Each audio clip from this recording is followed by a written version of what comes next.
What's up mga idol? Sino na ba pinakamayaman na NBA player ng 2025? Pre, isipin mo to. Yung mga NBA idol natin, hindi lang pala pang highlight reel ang buhay. Hindi lang basta dunk, tres at championship. Yung iba sa kanila, grabe na rin ang pera kahit matagal nang wala sa court. As in, from baller, naging full-on negosyo boss. At sa listahang to, makikita mo kung sino ang mga NBA stars na hindi lang halimaw sa laro, halimaw din sa yaman. Siyempre, unang papasok sa isip mo, si Michael Jordan. At oo pre, siya pa rin yung parang big boss pagdating sa NBA wealth. Hindi lang dahil sa laro niya noon, kundi dahil sobrang lupet ng galawan niya sa business. Yung pangalan niya mismo, brand na. Parang kahit hindi na siya tumira ng bola, tuloy pa rin ang scoring. Sa pera naman. Sunod naman si Magic Johnson. Ito yung tipong pagkatapos ng basketball, hindi nag-chill.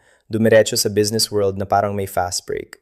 Ibang klase rin ang hustle niya. Tapos andyan si LeBron James, na habang active pa sa laro, sobrang laki na rin ang kinita at naipundar. Ibig sabihin, hindi lang pang court vision ang meron siya, pang negosyo rin.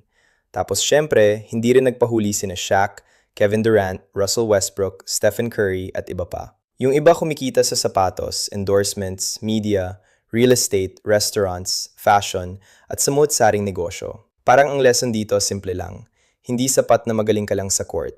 Kailangan marunong ka rin dumiskarte pagdating sa buhay at pera. Kasi aminin natin, maraming player ang yumaman dahil sa kontrata. Pero iba yung mga naging sobrang yaman dahil marunong silang i-level up yung pangalan nila outside basketball. Doon mo masasabi na hindi lang sila athletes, brand sila, empire sila, walking corporation pre. So ayun, kung akala mo hanggang buzzer beater lang ang laban sa NBA, mali ka. Yung tunay na endgame pala, nasa negosyo, investments, at smart moves after the game. Kaya sa mga idol natin, saludo.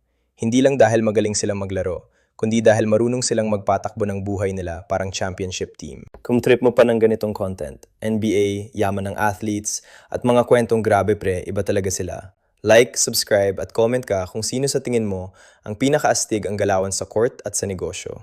So kung nagustuhan mo tong kwento ko kahit hindi naman ako barbero, at lalong hindi din naman ako babaero, baka naman pwede mo click like and subscribe para maging legit na kong YouTube contentero at makagawa ng mas madaming kwentong bola na walang pambobola.